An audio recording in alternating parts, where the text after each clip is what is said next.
क्यों हो चुका था ये फैसला? क्यों जान छुड़ाना चाह रहे थे कायद आज़म से? कायदे आज़म से बस जस्ट शो हम डिसरिस्पेक्ट। और दूसरा, जितनी जल्दी इस बाबे से जान छूटे, क्योंकि कायदे आज़म के आगे किसी की चलती नहीं थी। अवाम किसी की सुनते थे, सिर्फ कायदे आज़म की सुनते थे। बाकी लीडर भी उतने ही इंपॉर्टेंट थे। लियाकत अली खान बहुत इंपॉर्टेंट थे, बहुत कम्पिटेंट थे। तहरीक पाकिस्तान में उनका किरदार था, बड़ा मुस्तनद जामे किरदार था। उसके बाद वज़ीर-ए-आज़म बनने के बाद भी उनका बहुत मौसर और ख़ासा बेहतर किरदार था। लेकिन शायद उस सारी की सारी क़यादत कायदे आज़म से खुश नहीं थी, क्योंकि कायदे आज़म सुनते नहीं थे किसी की।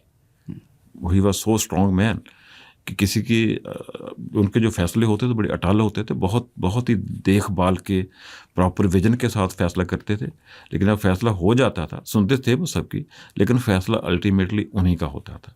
जो उस वक्त के इलेक्टेबल्स आए थे तहरीक पाकिस्तान के दौरान मुस्लिम लीग में, उनकी फिर नहीं चलती थी। ये वही साजिशी लोग थे जो हमेशा से हुकूमत में रहे, पहले किसी और हुकूमत के साथ, फिर ब्रिटिश गवर्नमेंट के साथ, अल्टीमेटली मुस्लिम लीग के साथ आगे।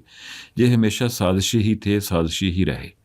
उसी साजिश में कायद-ए-आज़म को उनकी मौत को फैसिलिटेट किया है। ये मैं लफ्ज़ कहूँगा प्रॉपर जी। क्या ये भी सच है कि 1943 में उन पे एक अटैक हुआ था, जिसमें लोग क्लेम करते हैं कि ब्रिटिश गवर्नमेंट जिना को रोकना या जिना का प्लान फॉर पाकिस्तान को रोकना चाह रहा था? इस 1943 अटैक रफ़ीक साबिर मज़ंगवी मज़ंगवी, हाँ जी, बॉम्बे में हुआ था अटैक जी, इसके बारे में थोड़ा सा कुछ बता सकते हैं? इसका एक चीज़ मैं बड़ी शायद थोड़ी सी सख्त कह दूं, अगर कहना कि पाकिस्तान सिर्फ कायदे आज़म का प्लान था, शायद दुरुस्त नहीं होगा। ये बड़ा वाज़े है। अभी तो स्टेट डिपार्टमेंट अमेरिका ने अपने पेपर्स लीक किए, उनमें लिखी गई है चीज़ कि जब सेकंड वर्ल्ड वॉर शुरू हुई तो यूरोप सारा घुटने टेक गया हिटलर के आगे, जर्मनी के आगे, इटली के आगे। इस तरह जापान में बेबस होगी सारी, चीन वगैरह दूसरे मुल्क। उस वक्त अमेरिका की मदद चाहिए थी यूके को, बरतानिया को, जो कि काबिज़ था हिंदुस्तान पे। अमेरिका ने इस शर्त पे उनकी मदद की थी कि सून आफ्टर वॉर आपको हिंदुस्तान को आज़ाद करना पड़ेगा। अमेरिकियों का ख्याल था कि इस वार में कमर टूट गई है बरतानिया की, अगर हिंदुस्तान मज़ीद इसके पास रह गया बरतानिया के पास, ये स्टेट दोबारा से उठ जाएगी। अमेरिका नहीं चाहता था कि यूके दोबारा लीडिंग रोल ले इंटरनेशनल कम्युनिटीज़ में। उसको रोकने के लिए उसने एग्रीमेंट की कि वॉर के बाद आपको हिंदुस्तान छोड़ना पड़ेगा। मतलब ये था कि हिंदुस्तान के रिसोर्सेज से, हिंदुस्तान के वसाइल से आपको पीछे हटना पड़ेगा। एग्रीमेंट हो गया। इनका अंदाज़ा था यूरोप और अमेरिका का, जो सेकंड वर्ल्ड वार वो लंबा चलेगी, लेकिन वो बहुत जल्द ख़त्म होगी। वो 44 में जंग ख़त्म होगी, इत्तेहादी जीत गए। हिटलर ने रशिया में पंगा ले लिया, रशिया भी साथ हो गया। पहले रशिया साइलेंट था। वो बहुत जल्दी एक्सपेक्टेशन से 4-5 साल वो वार पहले ख़त्म होगी, वरना प्लान ये था कि 61 में उस वक्त यूनाइटेड हिंदुस्तान को आज़ादी दी जाएगी। उसकी शेप क्या होगी ये शायद तय नहीं हुआ था।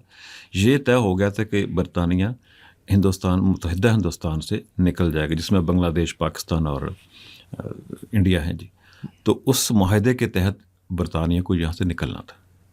उसके बाद क्या हालात हुए, हिंदू मुस्लिम अलग-अलग हो गए, इकट्ठे ना चल सके। उसका हिंदुओं का मुतस्सबाना रवैया कह लें या व्हाट्सएवर, मुसलमानों का जागना कह लें, कायद-ए-आज़म की लीडरशिप कह लें, नो डाउट कायद-ए-आज़म की लीडरशिप का अहम रोल था पाकिस्तान बनने में। ये प्लान उनका शुरू से नहीं था। कायद-ए-आज़म तो मुत्तहिदा इंडिया के हामी थे, हिंदुस्तान की आज़ादी की बात करते थे।